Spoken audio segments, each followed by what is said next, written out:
Genesis chapter 29. Verse 1. Then Jacob went on his journey and came to the land of the sons of the east, which seems to have been applied to the inhabitants of any part of the country east of Palestine. Verse 2.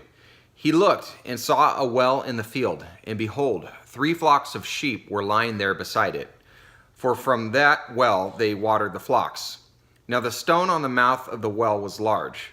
When all the flocks were gathered there, they would then roll the stone from the mouth of the well and water the sheep, and put the stone back in its place on the mouth of the well.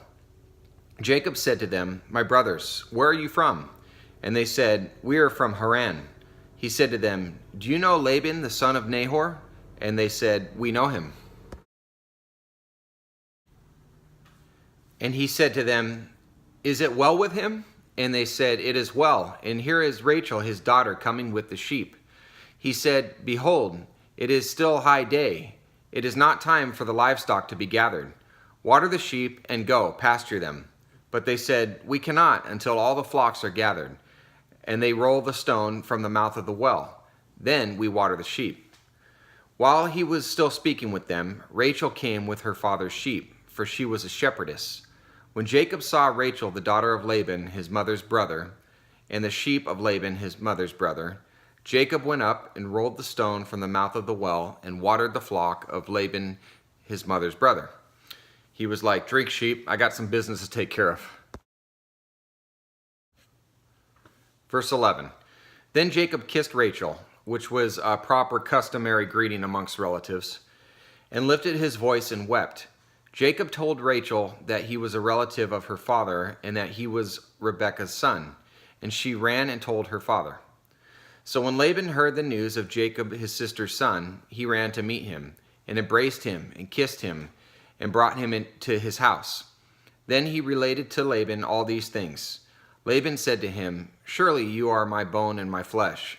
And he stayed with him a month. A month? Well, at least it wasn't an in-law yet. Verse 15. Then Laban said to Jacob, "Because you are my relative, should you therefore serve me for nothing? Tell me, what shall be your wages, or what shall your wages be?" Verse 16. Now Laban had 2 daughters. The name of the older was Leah, and the name of the younger was Rachel. And Leah's eyes were weak, which likely meant that they were pale. But Rachel was beautiful of form and face. Now Jacob loved Rachel, so he said, "I will serve you 7 years for your daughter Rachel." Laban said, "It is better that I give her to you than to give her to another man. Stay with me." So Jacob served 7 years for Rachel, and they seemed to him but a few days because of his love for her. "Babe, I'd stay 7 years for you." Verse 21. Then Jacob said to Laban, "Give me my wife, for my time is completed, that I may go into her." Laban gathered all the men of the place and made a feast. Verse 23. Now in the evening he took his daughter Leah and brought her to him, and Jacob went into her. And this was possible because of the veiling of the bride in the alignment with customary marriage ceremony practices and the darkness of the night. Laban wanted to give away his older daughter first, and God was probably allowing this deception as punishment for what Jacob brought to his own household. Verse 24. Laban also gave his maid Zilpah to his daughter Leah as a maid. So it came about in the morning that, behold, it was Leah. And he said to Laban, "What is this you have done to me? Was it not for Rachel that I served with you? Why then have you deceived me?" But Laban said, "It is not the practice in our place to marry off the younger before the firstborn. Complete the week of this one," meaning the week of the wedding ceremony, "and we will give you the other also for the service which you shall serve with me for another 7 years." Jacob did so and completed her week, and he gave him his daughter Rachel as his wife. Verse 29. Laban also gave his maid Bilhah to his daughter Rachel as her maid. So Jacob went into Rachel also, and indeed he loved Rachel more than Leah, and he served with Laban for another 7 years. And if you missed our discussion on marrying relatives and having multiple wives, please see my video on Genesis chapter 4. Verse 31. Now the Lord saw that Leah was unloved, and he opened her womb, but Rachel was barren. Leah conceived and bore a son and named him Reuben, which means, behold, a son, in Hebrew. For she said, because the Lord has seen my affliction, surely now my husband will love me.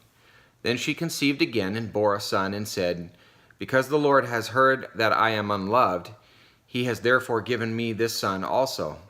So she named him Simeon, which means obedient. Verse 34. She conceived again and bore a son and said, now this time my husband will become attached to me, because I have borne him 3 sons. Therefore he was named Levi, which means joined or attached. And she conceived again and bore a son and said, this time I will praise the Lord. Therefore she named him Judah, which means praise or celebrate. Then she stopped bearing. So next chapter we'll see that Leah's childbearing stirs up jealousy in her sister Rachel. And I believe that God is both testing Jacob's faith and is likely allowing it as continued punishment as well for how he tricked Isaac rather than going to God to obtain Abraham's blessing. So stay tuned and let's see what happens. God bless you. See you tomorrow.